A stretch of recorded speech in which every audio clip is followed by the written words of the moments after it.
If you love Review Mirror Chronicles podcast and want to help us keep bringing you brilliant episodes, then please share it with a friend or a fellow history fan who you think might enjoy it. Thanks for your support, and I do hope you enjoy this episode.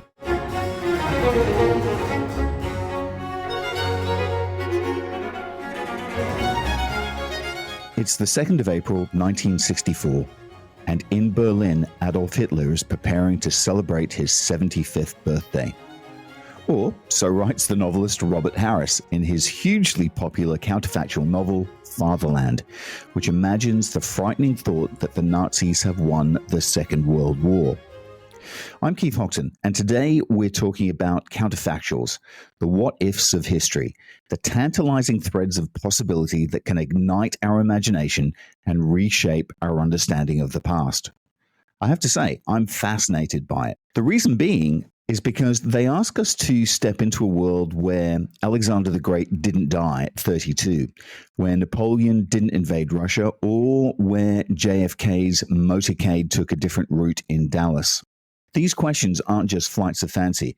They're actually a way of peering into the machinery of history, illuminating the pivotal decisions, fragile alliances, and I guess chance occurrences that actually shaped our world. Why are they so important? Because counterfactuals challenge us to see history as alive, dynamic, and brimming with contingency. They remind us that the past wasn't preordained and that the future is malleable, shaped by the choices that we actually make. Imagine the ripple effects. One altered decision by a leader, one moment of serendipity or catastrophe could cascade into a completely different world.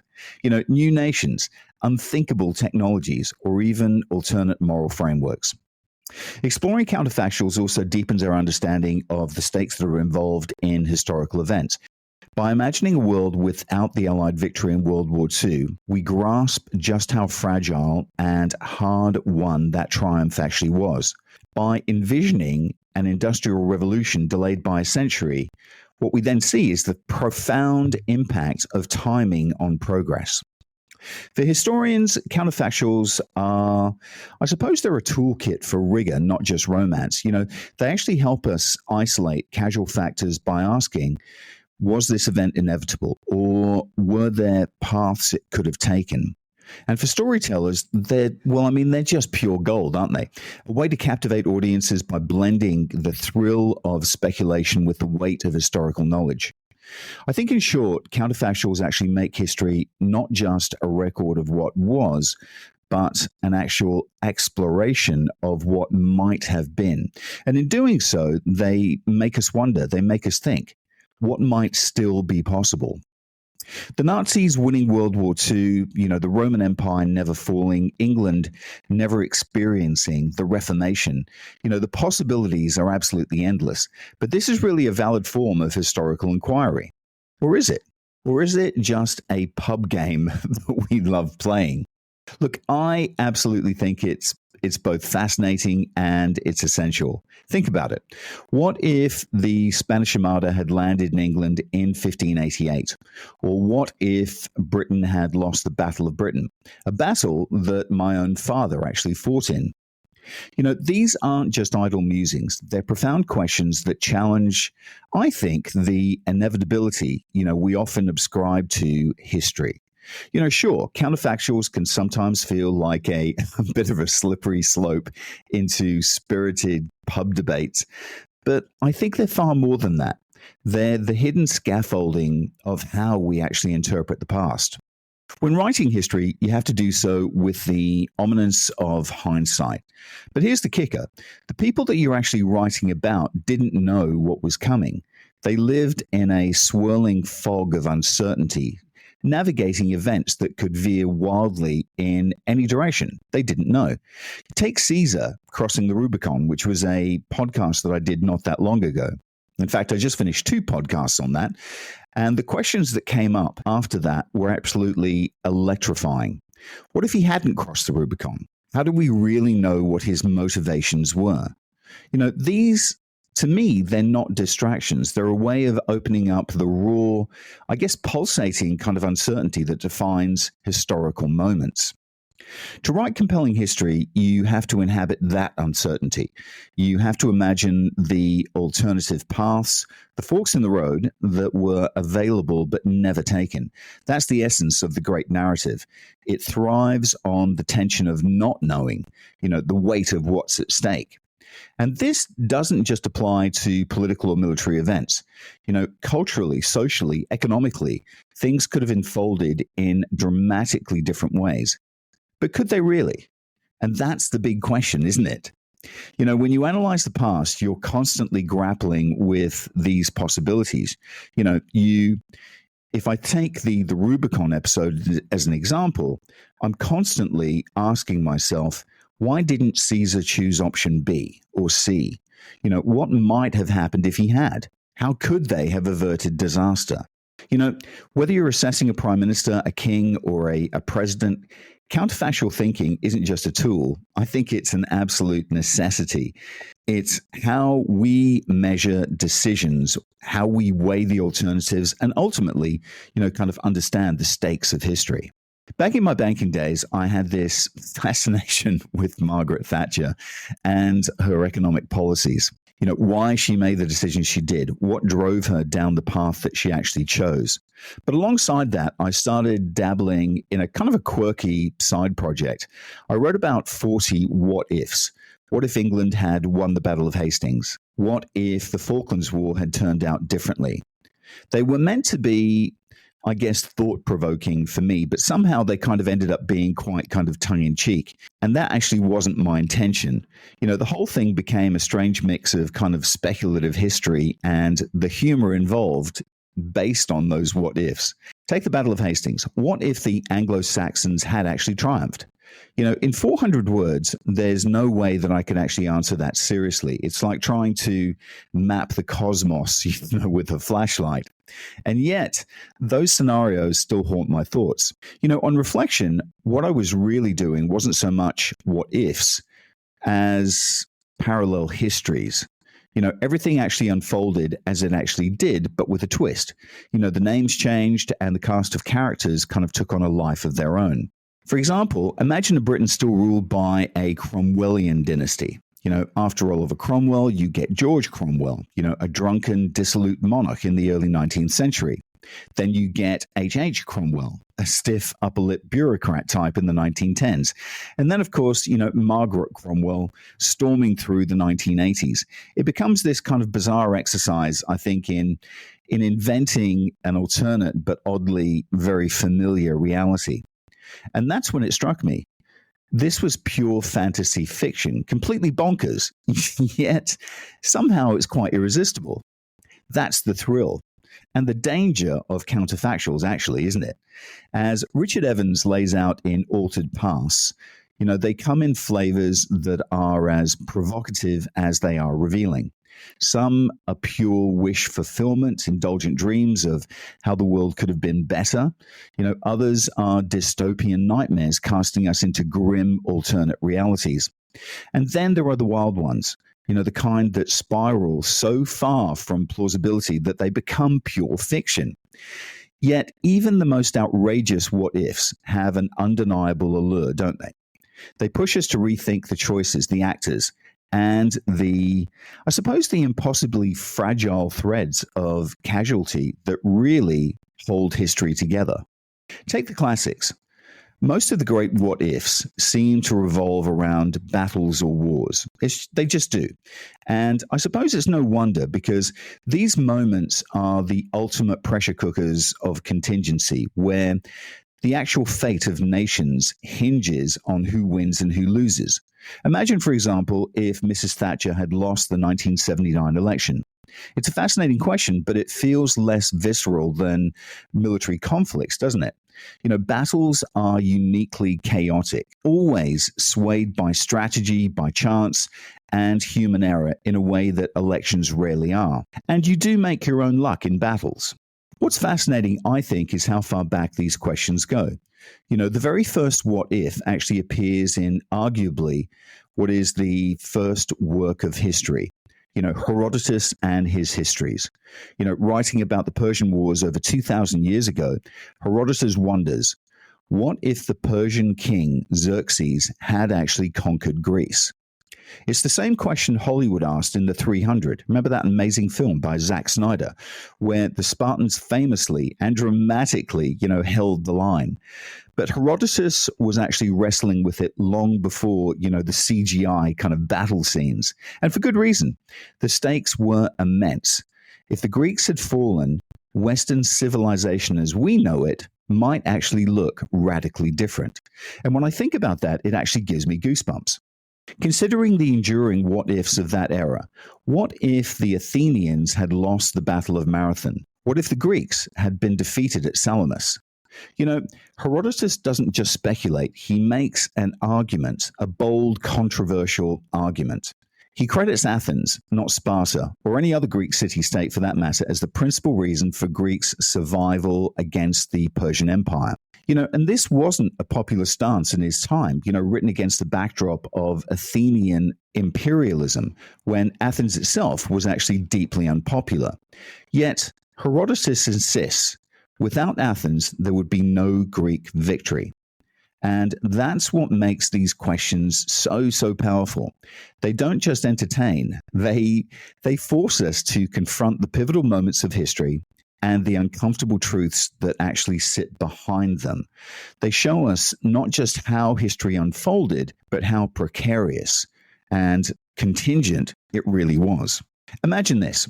What if the Athenians, instead of standing their ground, had either switched sides to join the Persians or packed up their lives, sailed away, and founded a brand new city in Sicily? And some of them were actually seriously considering this. Herodotus actually paints a vivid picture of what would have followed. The Persian fleet, now unchallenged, would have swept into the Peloponnese with ease, landing troops wherever they pleased. The cities of the Peloponnese, faced with such overwhelming force, would have surrendered one by one. And the Spartans?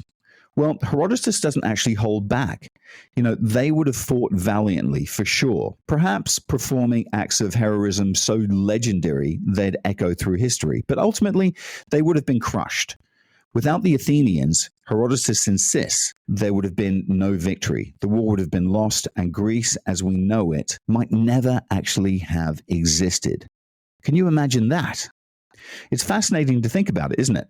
Herodotus, in many ways, invents the counterfactual, the what if, and his scenario raises a tantalising question.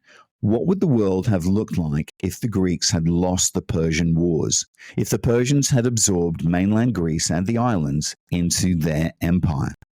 I think at first glance, that seems like a really seismic shift in history. But would it really have been? Greece and Persia were already deeply intertwined with cultural exchanges, flowing in both directions, actually. Even after Alexander the Great's conquest united the Greek and Persian worlds, their cultures actually blended seamlessly, creating, I suppose, a bit of a melting pot that has persisted until his empire fractured. The so-called Greek world and Near Eastern world were already linked. In the long run, what Herodotus actually presents as a catastrophe, as an alternative, it actually might not have been as transformative as it seems. Sure, the names, symbols, the rulers might have changed, but the cultural and intellectual currents, I actually think they would have continued to flow, shaping the ancient world much like they did under Alexander's successors. This, ladies and gentlemen, is the paradox of counterfactuals. What feels earth-shattering in the moment sometimes softens under the weight of time. What if the Greeks had lost the Persian Wars? Perhaps history would have evolved differently in the short term, but in the grand scheme, the cross-currents of culture, power, and human ingenuity might just have led us to a world not so unlike our own. And yet that lingering, that lingering what if continues to captivate us. The Battle of Marathon, in many ways, is far more pivotal than Salamis. Why? Because while you can imagine a scenario where the Persians occupy Greece temporarily, followed by, some uneasy truce, eventual rebellion and the Persians being kicked out, you can also envision Greek history picking up more or less where it left off. But Marathon? Well, that's a whole different story. One with stakes, I think, so profound, it's actually hard to overstate. Picture the scene. the Marathon Plain, just 26 miles northeast of Athens. It's the first Persian invasion of Greece, and the Athenians, vastly outnumbered and supported by a handful of warriors from Plataea, stand against King Darius I's formidable Persian army. This isn't just a military conflict. This is, well, I think it's an existential one. The Persians aren't there to subdue Athens. They're there to erase Athens. The plan? Wipe the city off the map. Kill all the men and enslave the women and children, sending them to the heart of the Persian Empire. I'm not making this up. This is actually what the plan was. Had the Persians succeeded, the ripple effects would have been catastrophic. Democracy as we know it might never have been born. Sure, you can argue that something like democracy might have emerged elsewhere, but then ask yourself, what about Plato? What about Socrates? What about Aristotle? They were foundational figures whose ideas actually shaped the trajectory of Western thought. Without them, would we have the intellectual underpinnings that influenced Christianity, Islam, and the entire framework of modern philosophy? Plato in particular is a game changer. His philosophy wasn't inevitable. It was a project of a very specific time, place, and cultural milieu. Without the Athenian seabed that nurtured him, it's actually really hard to imagine a thinker of his exact caliber arising anywhere else. Yeah, look, one could argue that another Plato might have emerged, but that's like saying if Lennon and McCartney hadn't met, some other British band would have become the Beatles. It's possible, but the Beatles weren't just a random phenomenon. They were the product of a unique convergence of talents, of moments, and of cultural forces. If they hadn't happened at that exact time, the Beatles would never have happened. So if Marathon had ended differently, we're not just talking about a Persian victory, are we? We're talking about a world without the intellectual legacy of Greece, a world without the philosophical groundwork for much of modern thought, religion, and governance. It's not just a what if. No. It's a what might never have been. And that's why Marathon looms so large. It wasn't just a battle. It was the hinge on which so much of history actually turned. The emergence of Christianity and Islam transformed the world in ways that are so profound that the world we live in today would be completely unrecognizable without them. But here's the fascinating question. Were these seismic shifts dependent on a handful of individuals or even one? It's tempting to think so, but history is rarely that simple.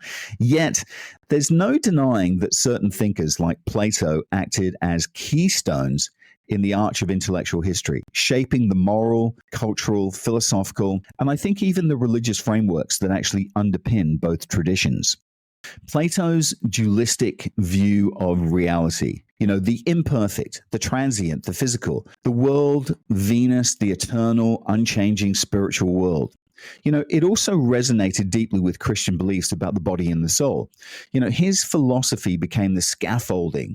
It absolutely did for understanding the relationship between the earthly and the heavenly, with the soul striving to transcend the flawed material world in pursuit of internal salvation.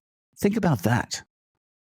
Islamic thinkers during the Golden Age actually embraced Plato's ideas with fervor, translating his works into Arabic and integrating them into Islamic philosophy. Plato's influence actually permeated Islamic metaphysics. Figures like Al-Fabari, Avicenna, and Averroes or Ibn Rashid, they actually built on his ideas, weaving them into Islamic theology and science. They absolutely did. Avicenna, for instance, developed a concept of necessary being, a perfect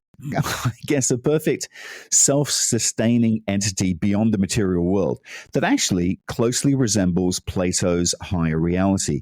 This idea became central to Islamic metaphysical thought, influencing discussions about the nature of God and existence. Plato's political philosophy also found a home in the Islamic world. His vision of a philosopher king, as outlined in The Republic, inspired thinkers like Al-Farabi to imagine an ideal ruler guided by reason and justice. These ideas didn't just remain in the realm of theory, they shaped how leadership and governance were conceptualized in the Muslim world for centuries. And here's the crux of it. If Plato had never existed, would these transformative processes have unfolded the same way?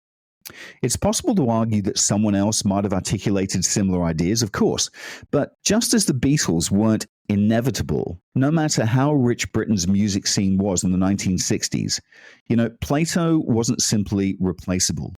His influence was deeply, deeply personal, which was a product of his own genius and the cultural soil of ancient Athens. The philosophical currents that shaped both Christianity and Islam would have been radically different. And I think by extension, then so would the world that we live in today. Plato wasn't just one thinker among many. He was actually a cornerstone of the intellectual edifice that really underpins Western and Near Eastern traditions. Because without him, the trajectory of world history, our moral codes, our political systems, and even our religious beliefs might have been unrecognizably altered. And that, folks, I think is a counterfactual, a what if worth contemplating. So with that in mind, let's take a bit of a pivot to the big what ifs of history where things get really kind of juicy. What if Jesus had been led off by Pontius Pilate? I mean, what if he had? That would change absolutely everything, wouldn't it? The fascinating thing about counterfactuals is that they almost always hinge on pivotal moments tied to individuals or regimes. A single decision, a single life spared or lost can actually open up a world of alternate possibilities. Kennedy isn't assassinated. Catherine of Aragon's first child survives. Margaret Thatcher gets hit by a bus in 1978. These are the what ifs that actually tease our imagination and make them so compelling. And yet, when you dig into them, you often find that history's big currents don't change as much as you'd expect them to. Let's take Margaret Thatcher. Suppose she's been removed from the scene before she ever becomes Prime Minister. Would Britain be dramatically different today? Probably not. The forces that she represented, the structural economic changes that she embodied, they were already in motion. Thatcher wasn't creating those forces. She was actually just riding with them. History is often like that. Individuals become symbols embodying vast impersonal shifts that I think they would likely have played out in some form anyway. It's a bit like the ocean. The waves on the surface can shift and they can churn, creating dramatic, visible changes. But you dive deep enough, and what you find is that the vast undercurrents actually remain practically, largely, unaffected. The front pages of the newspapers might look different, but the fundamental structures of society, the actual nuts and bolts below the surface, remain steadfast.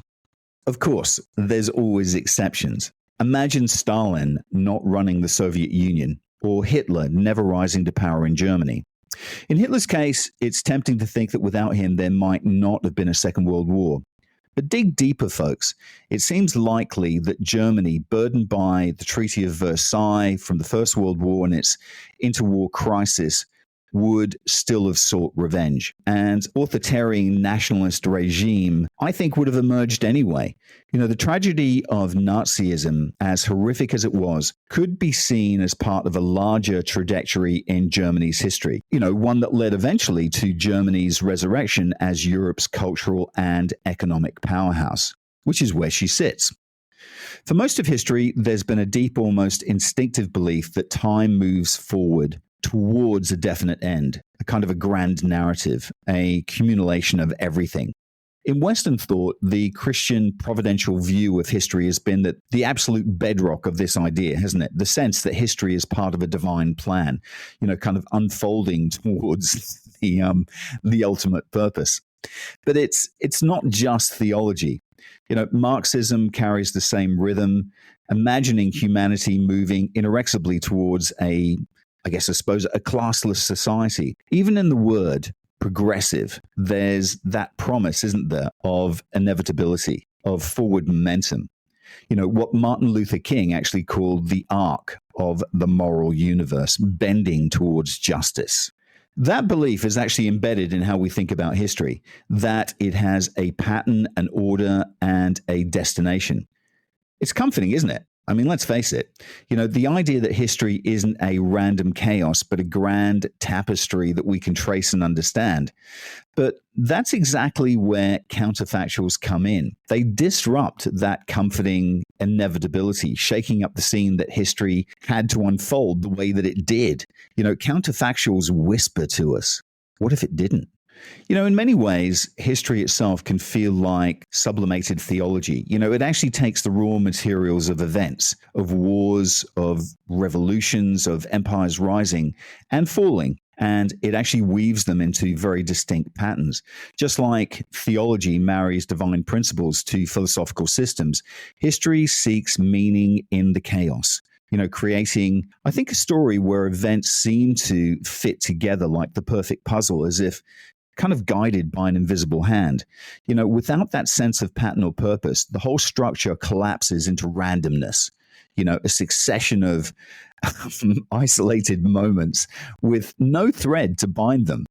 To write history is to impose order, and to impose order is to impose meaning. But counterfactuals, what ifs, challenge that order. They actually force us to confront the contingent nature of history, the what ifs that remind us that things could have gone another way. Some counterfactuals are tightly focused and plausible. For example, a battle hangs in the balance, or an emperor faces a critical choice. Why did they choose A instead of B? What might have happened if they hadn't?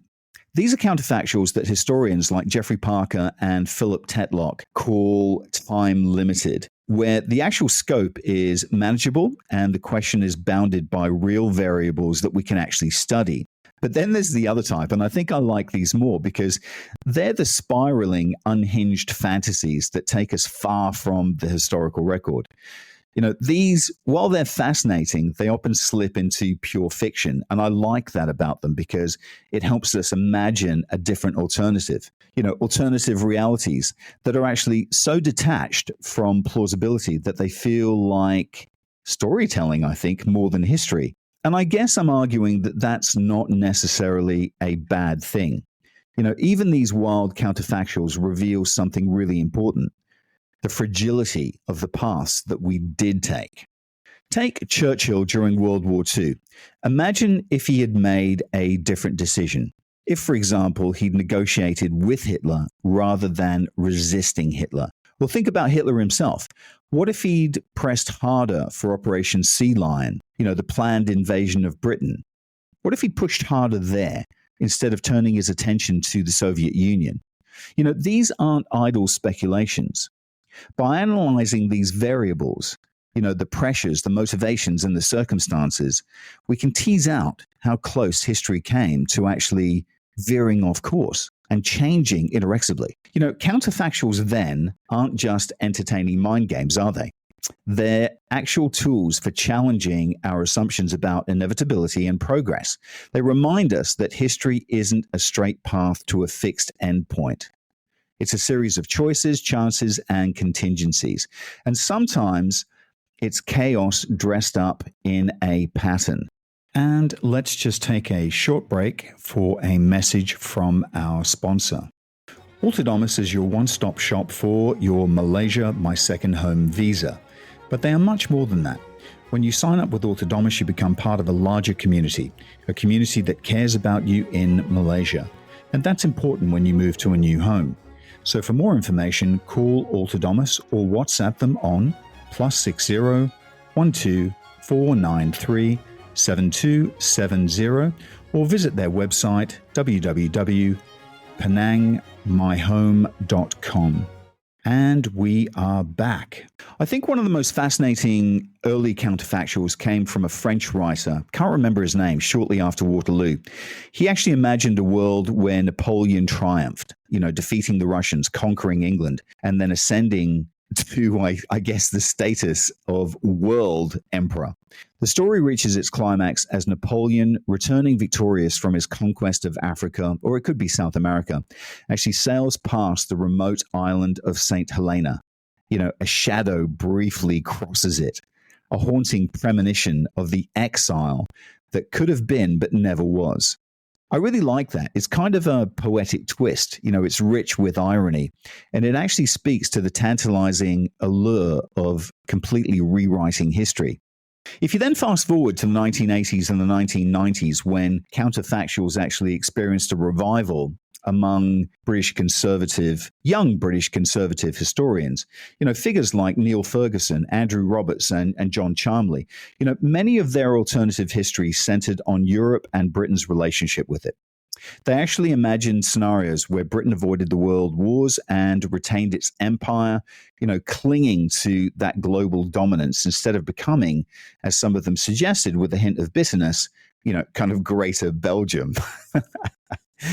It's hard not to see these counterfactuals as much more than mere, kind of thought experiments. What they do is they reflect a political sentiment, a reaction to Britain's loss of empire and the growing influence of the European Union. By indulging in these alternate paths, there's actually a very implicit message, isn't there? It didn't have to be this way. Britain could have remained an imperial superpower, independent and untethered to a European integration. In this sense, counterfactuals become a kind of political theater, a platform to critique the present through the lens of a rewritten past. And of course, this then taps into a broader divide in how people view history. On the right, there's often a belief in the power of great individuals to shape events, a great man theory of history. On the left, the focus tends to shift towards impersonal forces, economics, class struggle, the tides of social and political change. When you ask what if, you're inevitably pulled back into these competing frameworks, aren't you? Can a single decision or individual truly alter the course of history? Or are they swept along by larger, unstoppable currents? It's a great question. Take Jonathan Clark's musings on the American Revolution. He actually speculated that if the Glorious Revolution of 1688 had never happened, Britain might have kept its American colonies. But the idea seems absurd, actually, because the Glorious Revolution wasn't some random fluke. It was the product of deep-rooted conflicts and long-term developments. To erase it, I think, is to erase the forces that made it completely inevitable. I mean, it's like imagining a world where gravity doesn't work as though everything else would remain the same. And of course, it wouldn't. It's the same with those classic hypotheticals we love to ask ourselves. Things like, if I was born in, Elizabethan England, would I be Catholic or Protestant? It's a tantalizing thought experiment, but ultimately it's completely unanswerable because you wouldn't be you. You'd be someone entirely shaped by the beliefs, the politics, and the culture of your Elizabethan time. Or consider the grand counterfactuals about religion in England. Just for a second, what if Elizabeth I had died and Philip of Spain had conquered England? What if James II had triumphed in the Glorious Revolution? There's always an assumption that these events would instantly flip England from Protestant to Catholic. But that overlooks the complexity of religious identity and the massive, massive cultural and institutional upheavals, such a change would require. Counterfactuals, for all their drama and intrigue, often reveal just how tightly woven history's threads are. While they challenge the idea of inevitability, they also remind us that the forces shaping the past, the cultural, economic, religious, and political, don't just disappear just because we pluck out one thread. The big processes and the patterns remain. They have to, even when we indulge in imagining how it all could have been very different. Let me just circle back to Jesus and Muhammad, because I just had a thought. These are two figures who undeniably reshaped the course of human history. Jesus, through the story of the crucifixion and the resurrection, transformed the moral. I'm formulating this as I speak, but I think he transformed the moral universe Christians actually inhabit. It's not just a powerful narrative, is it? It's the foundation of an early view, an early new way, actually, of seeing the world, a lens through which sin, redemption, and salvation are completely understood. The sheer distinctiveness of this story Its emotional and its spiritual weight help shape the cultural, ethical, and philosophical frameworks of the Western world. I think likewise, Muhammad actually stands as an epical figure in world history. There's something undeniably mysterious and transformative about his role in the emergence of Islam. You could argue that the Arabs were poised for conquest, that the tribal energies of the Arabian Peninsula might have burst forth anyway, and I think they would have, but there's an alchemy in Muhammad's life, a message, and absolute leadership, a unique blend that defies inevitability by a singular vision and a charisma that redefined not only the Arab world, but vast stretches of Asia and Africa and Europe. A world without Christianity or Islam? Ooh, you know what? Fundamentally different without a question.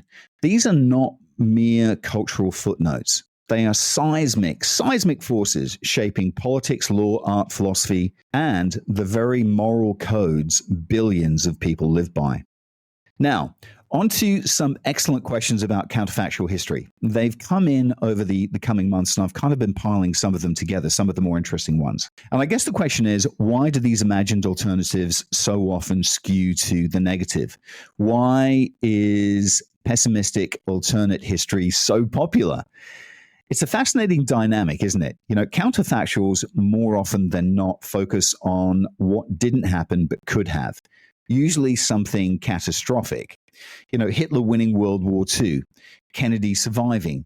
It's not about adding new players to the story, but actually subtracting something pivotal, some decision or event that actually spared us from disaster. And I guess the question is, why are we so drawn to these gloomy what ifs? Part of it, I think, is psychological. We actually like to be scared. It's why horror movies and apocalyptic, fiction are so enduringly popular. I mean, it is, isn't it? Counterfactuals are, in many ways, I think, a branch of science fiction. They actually let us imagine a parallel reality, one step removed from our own, where things took a darker turn. It's a little bit thrilling, isn't it, to peer into the shadow worlds, to flirt with what might have been. But I think there's also something deeper at play. Counterfactuals don't just scare us, they comfort us. By exploring dystopian scenarios, we're actually reminded that we didn't end up in those worlds. And that's important. Imagining Hitler triumphant or COVID never emerging might be unsettling. But it also highlights, I think, the fragility of our victories and the resilience of the present.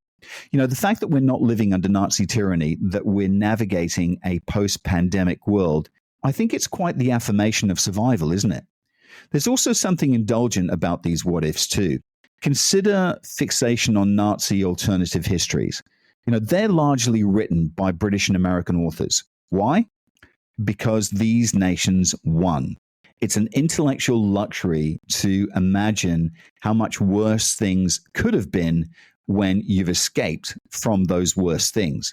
Dystopian counterfactuals are, in a sense, the fruits of victory, aren't they? They're a space to reflect on what might have been lost, even as you savor the reality of triumph. And of course, then there's the paradox of imagining utopian counterfactuals. They're almost impossible to write convincingly. Well, at least I think so. A history where, and of course I mentioned COVID, well, what about a history where COVID never happened? On the surface, it might sound uplifting, but then you're forced to reckon with everything that we've missed, everything that we might have done differently, the people that died during those periods. Even the idea of erasing hardships can feel bittersweet, actually reminding us of the resilience and the creativity born from adversity. My dad actually died during COVID of COVID. He was 99 years old, but I often lament on the fact that what if COVID had never happened? Would he have seen his 100th birthday? I think he would have. And of course, then there's the alternative history concerning, novels and films.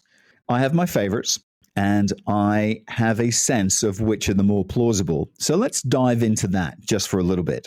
I've always had a soft spot for Kingsley Amos's The Alteration. And if you haven't read it, it actually envisions a Catholic England, an alternate world shaped by the absence of the Reformation. I think it's a brilliant exploration of how different the cultural and moral fabric of a nation could have actually been. Then there's The Man in the High Castle, in which Philip K. Dick's novel kind of lays the groundwork for and was later adapted into an amazing TV show, actually. This is one book that's actually good on the page as it is on the screen. And seeing that kind of dystopian vision of Axis powers ruling a divided America, brought to life on screen, it was actually both chilling and fascinating. Then there is Lee Denton's SSGB. I read that, I think, when I was a teenager, and it absolutely deserves a nod. And that's about a Britain under Nazi occupation, a lesser-known gem compared to the blockbuster Fatherland, but, I'd argue it's more nuanced and gripping.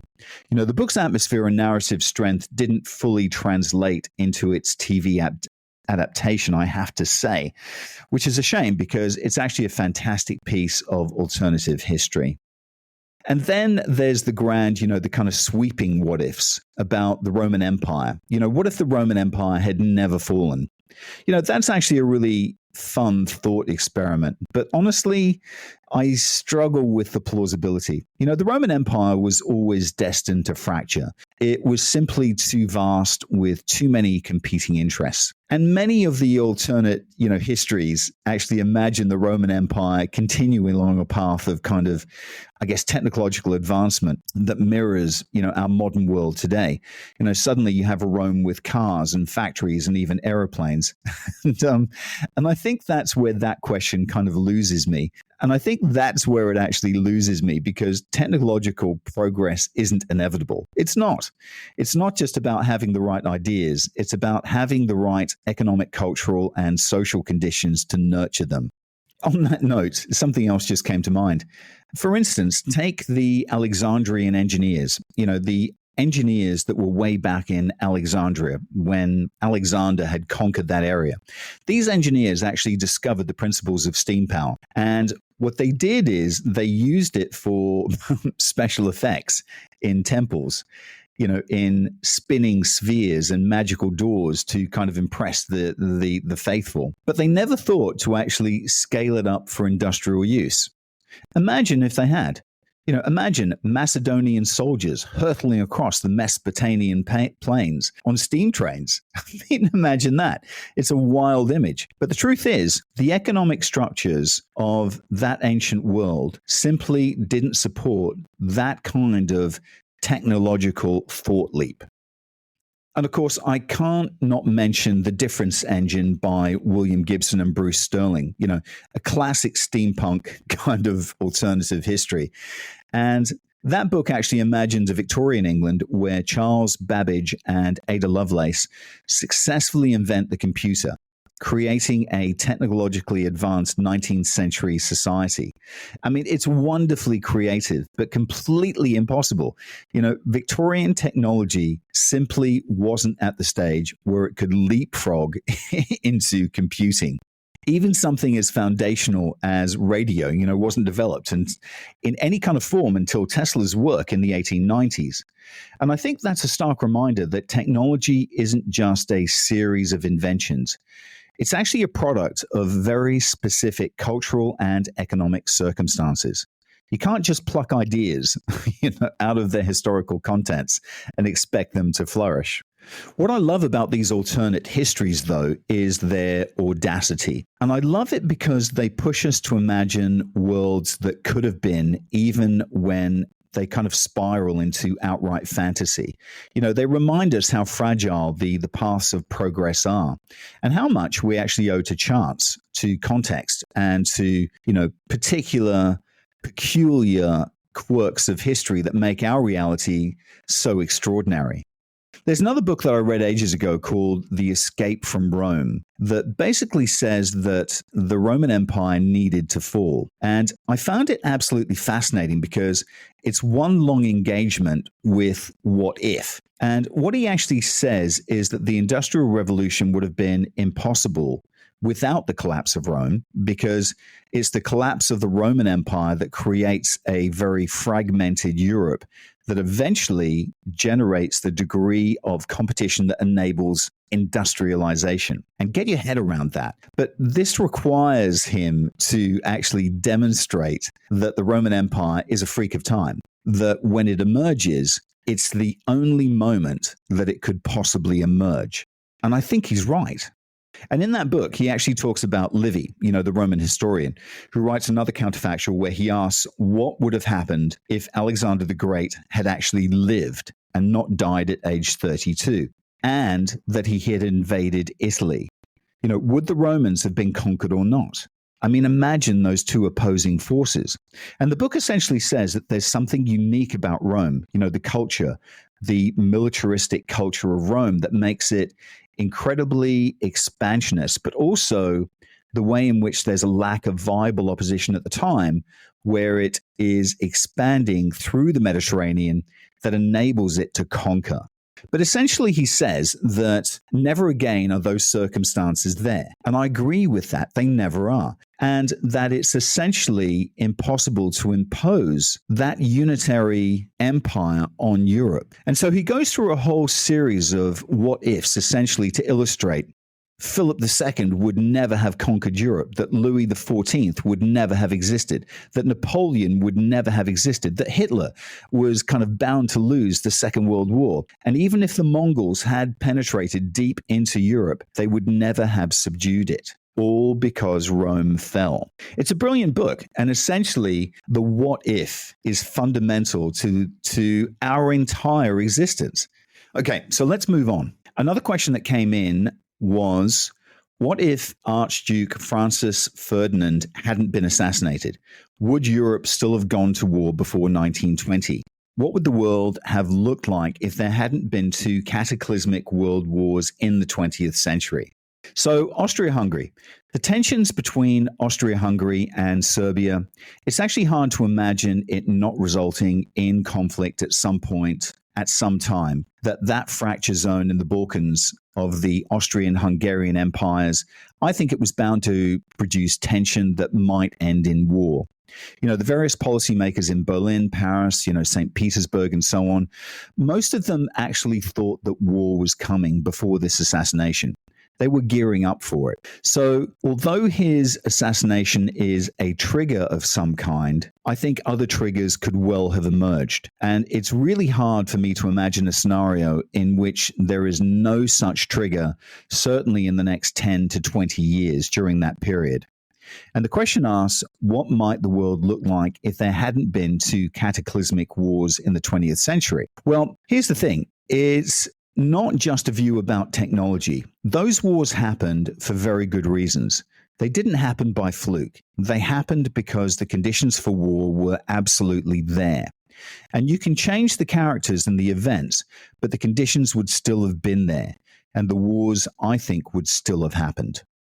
It's a bit like, if you've got a cell full of gunpowder and people are walking about lighting matches, at some stage, that cell is going to blow up. And here's the thing that we sometimes forget. Wars were a common feature of European life. They are a common feature of European life. So to imagine the 20th century without war is basically, I think, to imagine a 20th century without European human beings. It's always going to happen. And of course, there are plenty of questions that came through about the Second World War and the Romans. But this is an interesting one, I think. If Henry V had lived to a ripe old age, would England and France have stayed one kingdom? I actually don't think it would have stayed one kingdom. The fragmentation of the War of the Roses suggests that pressure for some kind of fragmentation was probably too great. It's actually hard to imagine 16th century England and France being one kingdom and people not trying to break away. It doesn't make any difference, I don't think. I mean, I think the more interesting counterfactual in the same time period would probably be to ask the question about Henry VIII. What if Henry VIII does have a son and he survives? Does Catholicism stay entrenched in England because it did in France? And, the French are a very literate society with a lot of Protestants, with a really vibrant intellectual culture. And yet Protestantism doesn't become entrenched in France. But does France then have a civil war?